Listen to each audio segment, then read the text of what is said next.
Probably a lot of you know the story of the two salesmen who went down to Africa in the 1900s. They were sent down to find if there was any opportunity for selling shoes. And they wrote telegrams back to Manchester. And one of them wrote, "Situation hopeless, stop, they don't wear shoes." And the other one wrote, "Glorious opportunity, they don't have any shoes yet." Now, there's a similar situation in the classical music world, because there are some people who think that classical music is dying, and there are some of us who think you ain't seen nothing yet. And rather than go into statistics and trends and tell you about all the orchestras that are closing and the record companies that are folding, I thought we should do an experiment tonight. An experiment. Actually, it's not really an experiment because I know the outcome. But it's like an experiment. Now, before we start, I need to do two things. One is I want to remind you of what a 7-year-old child sounds like when he plays the piano. Maybe you have this child at home. He sounds something like this.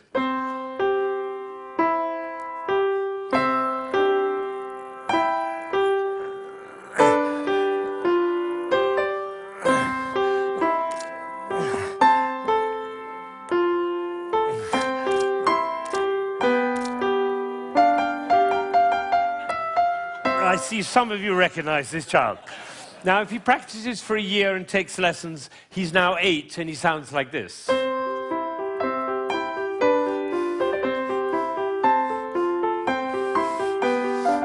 then he practices for another year and takes lessons, now he's 9.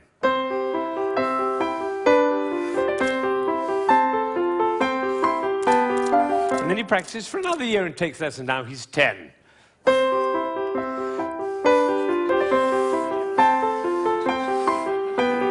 At that point, they usually give up.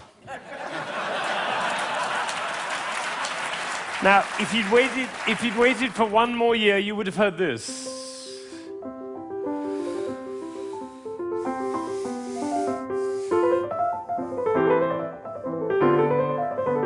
Now, what happened was not maybe what you thought, which was he suddenly became passionate, engaged, involved, got a new teacher, he hit puberty, or whatever it is. What actually happened was the impulses were reduced. You see, the first time he was playing with an impulse on every note. And the second, with an impulse every other note. You can see it by looking at my head. The 9-year-old put an impulse on every 4 notes. And the 10-year-old on every 8 notes. And the 11-year-old, one impulse on the whole phrase. I don't know how we got into this position. I didn't say I'm going to move my shoulder over, move my body. No, the music pushed me over, which is why I call it one buttock playing. Can be the other buttock. You know, a gentleman was once watching a presentation I was doing, and I was working with a young pianist. He was the president of a corporation in Ohio. And I was working with this young pianist, and I said, "The trouble with you is you're a 2-buttock player. You should be a 1-buttock player." And I moved his body like that while he was playing. Suddenly the music took off. Took flight. There was a gasp in the audience when they heard the difference. And then I got a letter from this gentleman. He said, "I was so moved, I went back and I transformed my entire company into a 1-buttock company." Now, the other thing I want to do is to tell you about you.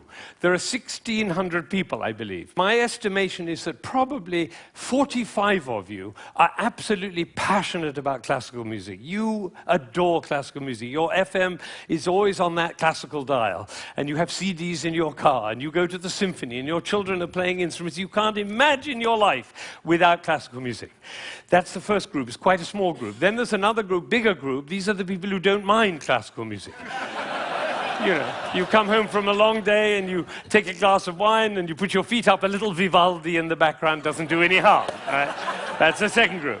Now comes the third group. These are the people who never listen to classical music. It's just simply not part of your life. You might hear it like secondhand smoke at the airport, but and maybe a little bit of a march from Aida when you come into the hall, but otherwise you never hear it. That's probably the largest group of all. And then there's a very small group. These are the people who think they're tone deaf. Amazing number of people think they're tone deaf. Actually, I hear a lot, my husband is tone deaf. Actually, you cannot be tone deaf. Nobody is tone deaf. If you were tone deaf, you couldn't change the gears on your car in a stick-shift car. You couldn't tell the difference between somebody from Texas and somebody from Rome. And the telephone. If your mother calls on their miserable telephone, she calls and says hello. You not only know who it is, you know what mood she's in. You have a fantastic ear. Everybody has a fantastic ear. So nobody is tone deaf. But I tell you what, it doesn't work for me to go on with this thing with such a wide gulf between those who understand, love, and passionate about classical music and those who have no relationship to it at all. The tone-deaf people, they're no longer here. But even between those three categories, it's too wide a gulf. So I'm not going to go on until every single person in this room, downstairs and in Aspen, and everybody else looking, will come to love and understand classical music. So that's what we're going to do. Now, you notice that there is not the slightest doubt in my mind that this is going to work, if you look at my face, right? It's one of the characteristics of a leader that he not doubt for one moment the capacity of the people he's leading to realize whatever he's dreaming. Imagine if Martin Luther King had said, "I have a dream." Of course, I'm not sure they'll be up to it. All right, so I'm going to take a piece of Chopin.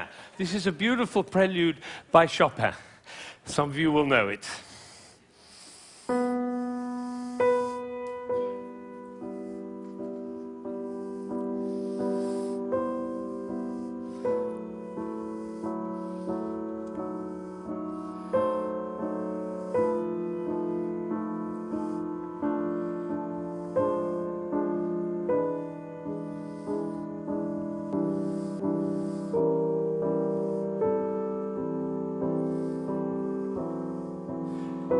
I think probably happened in this room. When I started, you thought, how beautiful that sounds.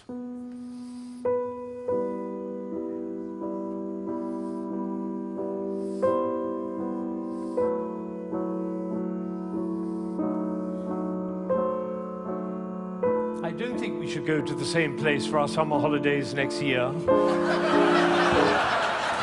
It's funny, isn't it? It's funny how those thoughts kind of waft into your head when we're listening to classical music. And of course, if the piece is long and you've had a long day, you might actually drift off. And then your companion will dig you in the ribs and say, "Wake up, it's culture!" And then you feel even worse. But has it ever occurred to you that the reason you feel sleepy in classical music is not because of you, but because of us? Did anybody think while I was playing, why is he using so many impulses? If I'd done this with my head, you certainly would have thought it.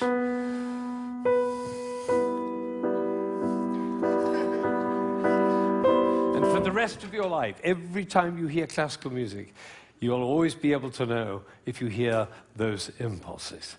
So let's see what's really going on here. We have a B. This is a B. The next note is a C.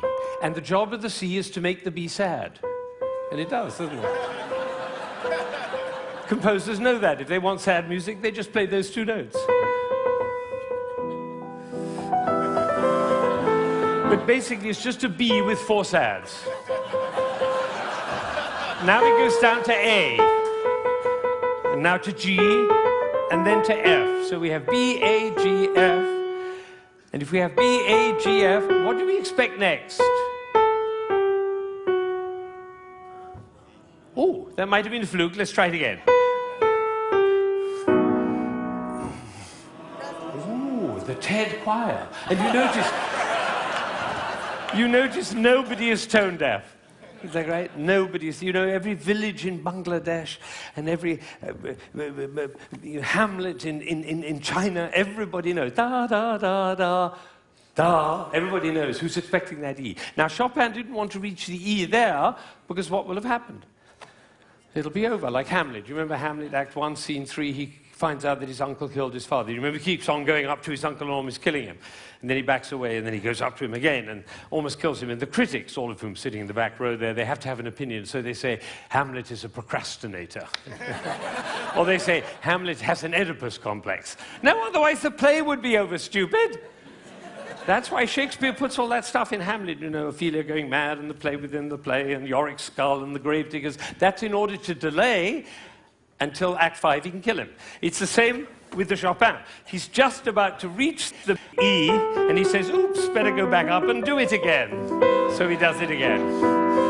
Now he gets excited. That's excitement, you don't have to worry about it. Now he gets to F sharp and finally he goes down to E. But it's the wrong chord. Because the chord he's looking for is this one. Right. And instead he does. Now we call that a deceptive cadence. Because it deceives us. I always tell my students, if you have a deceptive cadence, be sure to raise your eyebrows, then everybody will know.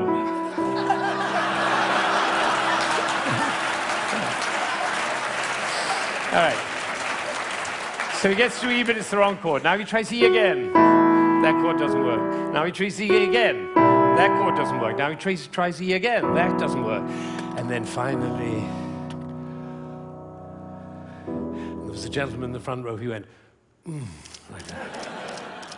It's the same gesture he makes when he comes home after a long day, turns off the key in his car and says, I'm home. Because we all know where home is. So this is a piece which goes from away to home. And I'm going to play it all the way through, and you're going to follow. B, C, B, C, B, C, B, D, down to A, down to G, down to F, almost goes to E, but otherwise the play would be over. Goes back up to B, gets very excited, goes to F sharp, goes to E, it's the wrong chord, it's the wrong chord, it's the wrong chord, and finally goes to E, and it's home. And what you're going to see is one buttock playing. Because for me to join the B to the E, I have to stop thinking about every single note along the way and start thinking about the long, long line from B to E. Right? You know, we were just in South Africa, and you can't go to South Africa without thinking of Mandela in jail for 27 years. What was he thinking about? Lunch? No, he was thinking about the vision for South Africa and for human beings. That's what cares. This is about vision. This is about the long line, like the bird who flies over the field and doesn't care about the fences underneath, all right? So now you're going to follow the line all the way from B to E. And I have one last request before I play this piece all the way through. Would you think of somebody who you adore who's no longer there? A beloved grandmother, a lover, somebody in your life who you love with all your heart, but that person is no longer with you. Bring that person into your mind, and at the same time, follow the line all the way from B to E, and you'll hear everything that Chopin had to say.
Now, you may be wondering, you may be wondering, you may be wondering why I'm clapping. Well, I did this at a school in Boston with about 70 seventh graders, 12-year-olds. And I did exactly what I did with you, and I told them and explained them the whole thing. And at the end, they went crazy, clapping. They were clapping. I was clapping. They were clapping. Finally, I said, "Why am I clapping?" And one of these little kids said, "Because we were listening." Think of it, 1,600 people, busy people, involved in all sorts of different things, listening, understanding, and being moved by a piece by Chopin. Now that is something. Now, am I sure that every single person followed that, understood it, was moved by it? Of course I can't be sure, but I tell you what happened to me. I was in Ireland during the Troubles 10 years ago, and I was working with some Catholic and Protestant kids on conflict resolution, and I did this with them. Risky thing to do because they were street kids. And one of them came to me the next morning and he said, "You know, I've never listened to classical music in my life, but when you played that shopping piece," he said, "my brother was shot last year and I didn't cry for him. But last night when you played that piece, he was the one I was thinking about. And I felt the tears streaming down my face, and you know, it felt really good to cry for my brother." So I made up my mind at that moment that classical music is for everybody. Everybody. Now, how would you walk? Because you know my profession, the music profession, doesn't see it that way. They say 3% of the population likes classical music. If only we could move it to 4%, our problems would be over. I say, how would you walk? How would you talk? How would you be if you thought 3% of the population likes classical music? If only we could move it to 4%. How would you walk? How would you talk? How would you be if you thought everybody loves classical music? They just haven't found out about it yet. See, these are totally different worlds. Now, I had an amazing experience. I was 45 years old. I'd been conducting for 20 years, and I suddenly had a realization. The conductor of an orchestra doesn't make a sound. My picture appears on the front of the CD. But the conductor doesn't make a sound. He depends for his power on his ability to make other people powerful. And that changed everything for me. It was totally life-changing. People in my orchestra came up to me and said, "Ben, what happened?" That's what happened. I realized my job was to awaken possibility in other people. And of course, I wanted to know whether I was doing that. And you know how you find out? You look at their eyes. If their eyes are shining, you know you're doing it. You could light up a village with this guy's eyes. Right, so if the eyes are shining, you know you're doing it. If the eyes are not shining, you get to ask a question. And this is the question. Who am I being that my player's eyes are not shining? We can do that with our children too. Who am I being that my children's eyes are not shining? That's a totally different world. Now, we're all about to end this magical on the mountain week, and we're going back into the world. And I say it's appropriate for us to ask the question, who are we being as we go back out into the world? And you know, I have a definition of success. For me, it's very simple. It's not about wealth and fame and power. It's about how many shining eyes I have around me. So now I have one last thought, which is that it really makes a difference what we say, the words that come out of our mouth. I learned this from a woman who survived Auschwitz, one of the rare survivors. She went to Auschwitz when she was 15 years old, and her brother was 8, and the parents were lost. And she told me this. She said, "We were in the train going to Auschwitz, and I looked down and I saw my brother's shoes were missing. And I said, why are you so stupid? Can't you keep your things together, for goodness sake?" The way an elder sister might speak to a younger brother. Unfortunately, it was the last thing she ever said to him because she never saw him again. He did not survive. And so when she came out of Auschwitz, she made a vow. She told me this. She said, "I walked out of Auschwitz into life, and I made a vow, and the vow was, I will never say anything that couldn't stand as the last thing I ever say." Now, can we do that? No, and we'll make ourselves wrong and others wrong. But it is a possibility to live into. Thank you.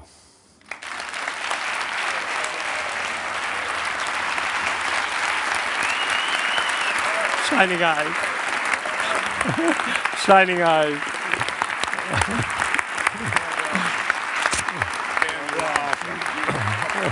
Thank you. Thank you.